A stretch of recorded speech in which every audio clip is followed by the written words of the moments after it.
Today, Veterans Day, honors over 1 million U.S. men and women who have died in military service since the Civil War.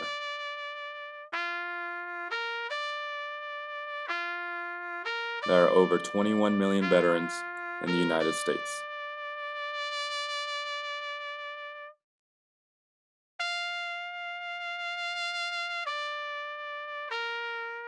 And this is one of their stories.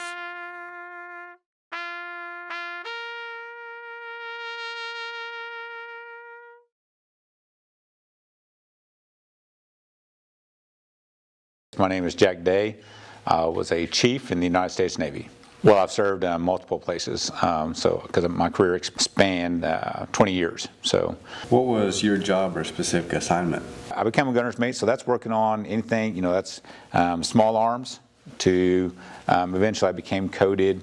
Is the term we use to work on the vertical launching system, which is the missile systems and the main battery guns and everything in between. So, do you recall any particularly humorous or unusual events? That's one thing I miss about the military is the camaraderie. And of course, there's things like that. So yeah, we did a lot of stupid things, like maybe we went out in the ocean when it was cold, and we probably should have been a little bit more dressed than we were. Stupid things like that.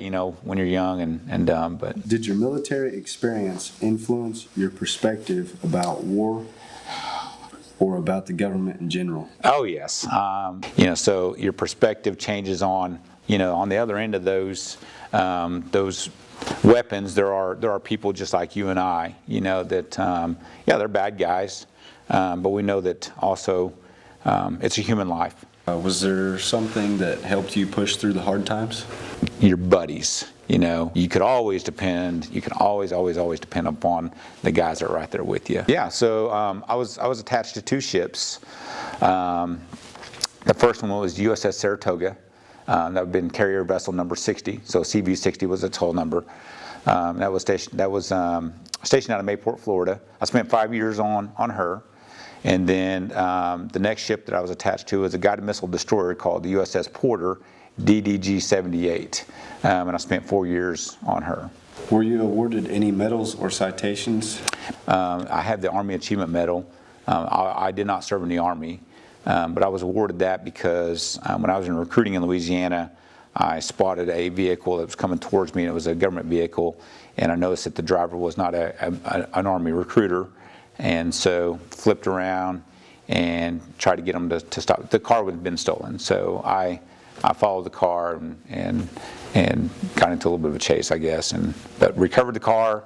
I don't know if they ever caught the bad guys, the thieves, but we got the car back. Is there anything that you would like to discuss that we haven't covered in today's interview?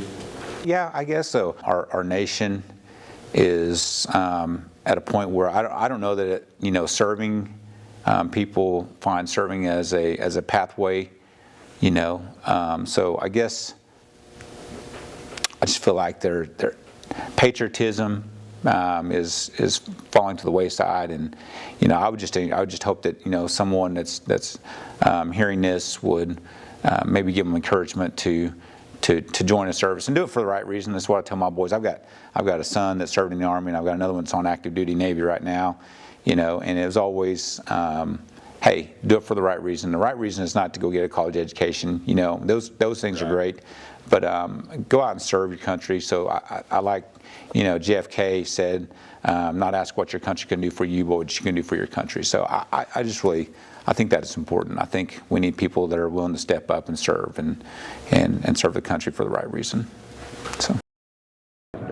I, Richard M. Nixon, solemnly swear that I, John Fitzgerald Kennedy, do solemnly swear. I, Jimmy Carter, do solemnly swear.